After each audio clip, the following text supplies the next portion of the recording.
if a teacher gives you something, it's not worthless. The more you're removed from something, the more you forget. You know, entering the classroom could just have that sharp sense of... Hello, my name is Jay Vernekar, and I'm the Sidekick's faculty staff editor, and you're listening to Lifestyle Lessons. Tell me if this sounds familiar. You walk into class ready to take a test. You set your bag down and get out your lucky pencil. Your teacher walks by, slides an exam onto your desk, and then continues on to the student behind you. All of a sudden, right before you start the exam, all your preparation, all the week's worth of studying just seems to leave your mind. This can be a common experience if you feel testing anxiety. No matter how much you prepare, maybe your environment or comparison with others overrides and you psych yourself out in high-stress situations. If this is you, I want you to know that you are not alone. In fact, I sent out a survey to a couple of my peers and I asked them to send the same survey to some of their friends. A whopping 77% of respondents said they felt extreme tension, experienced negative self-talk or disorientation during or before taking an exam. Over the next 2 episodes, I want to explore the phenomenon that is test anxiety. To start, I sat down with AP Psychology teacher Ryan Owens to pinpoint where test anxiety can come from. Mr. Owens, could you start by just introducing yourself to my listeners and what you teach? Yeah. My name is Mr. Owens, Ryan Owens, officially. I teach AP Psychology. This is my first year teaching AP Psychology, but this has always been like kind of the dream job. Yeah. You know, I grew up, my mom has taught AP Psych for 25 years at this point. So kind of watching her do it, I never took her class because she told stories about me and my brothers as like examples of psychological concepts. So I avoided the trauma of that, but my first semester of college, I took psychology and just fell in love with it. And ever since, this has kind of been the path. So I'm super excited. Well, thank you for telling me that. Great to know. All right, so Mr. Owens, with this podcast, my mission is to kind of reduce the testing anxiety that just students feel at CHS. Have you noticed anything surrounding testing anxiety at CHS? Yeah. I mean, just in my class alone, you see kids who are like, they ask me well before the test, is the test hard? Is the test difficult? Do I need to worry about other things being in the test that you don't quite go over? Is there going to be things from the textbook? Is there going to be things from, you know, different readings that we do? The answer is always yes.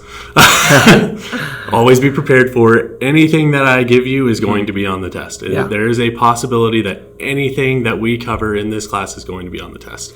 And I think that's just the thing that kids need to know is that if a teacher gives you something, it's not worthless. There's no like pointless meaning behind you getting this information. It's going to find its way to come in somewhere. And it may be where you least expect it.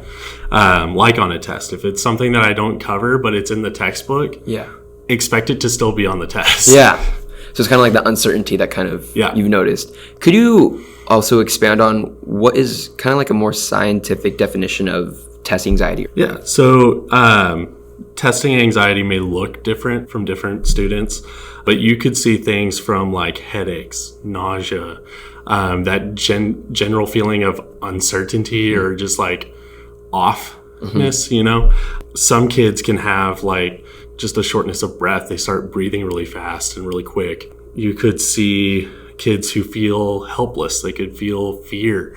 You know, entering the classroom could just have that sharp sense of like, you know, like, what's going to happen? I don't know how this is going to go.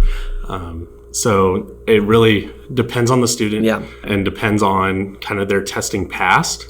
You know, your past shapes who you are. It shapes your experiences of how things are going to go in the future. So if you have bad experiences with tests before, maybe you failed tests in this subject area, later on, you know, if you weren't great at math early on in elementary school, that shoots your confidence way down into middle school and into high school. And every time you take that math test, it's like you're climbing Mount Everest.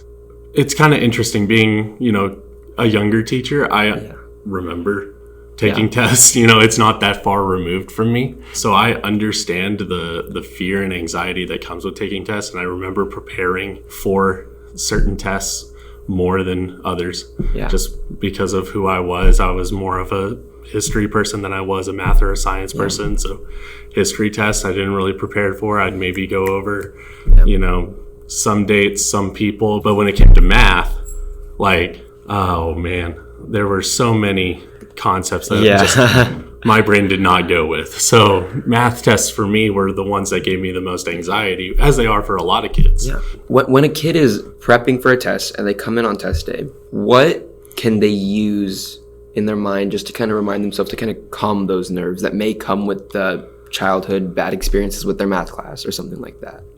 I mean, the best thing to do, if you have the time, right? I understand you guys have lives. Yeah. I'm not one of those teachers who's like, oh, you guys need to be studying for my class 4 hours a night, every night. No.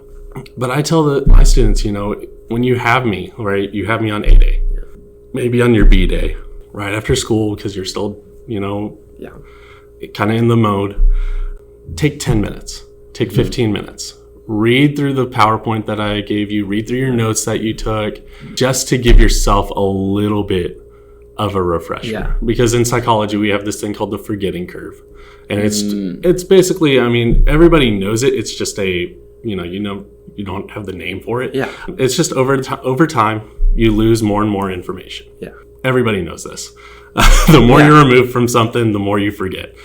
But if you can kind of spike that forgetting curve back up, right, the level that it drops off afterwards is significantly less. Another thing that you can do is, taking care of yourself, right? Getting enough sleep, eating well. Don't eat a bunch of junk food, right? Eat stuff that is nutritious to your body so your body feels good, and you don't, you're not sitting in the test, going, oh my gosh, I need to eat or I need to drink water. I need something. Because another psychological concept is Maslow's hierarchy of needs, which I'm sure some kids know what I'm talking about. But it's basically a pyramid, and the bottom level is your basic needs, food, water, shelter, protection. If you don't have one of those, nothing else matters. Okay. Until you get that.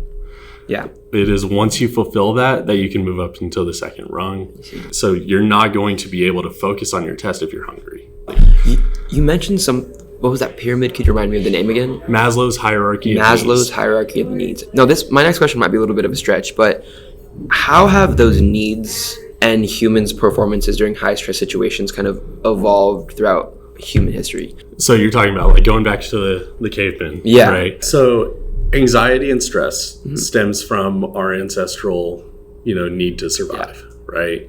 They got this, burst of testosterone, this burst of adrenaline whenever, something bad was going to happen. Yeah. Right? They heard a bear, they heard a lion, or they saw a predator. Yeah. Right? Nowadays, we don't really have to deal with that.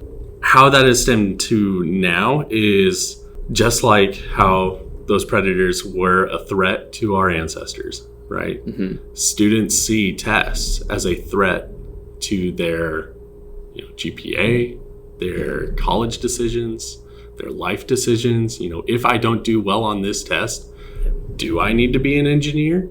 Do I need to go into business? Do I need to be studying this? You never know, right? In today's episode, I talked with Mr. Owens to explore where exactly testing anxiety can stem from on a psychological perspective. Specifically, I took note of him mentioning the concept that is Maslow's hierarchy of needs, and it really put into perspective for me just how crucial prioritizing self-care can be to establish control in other areas of life.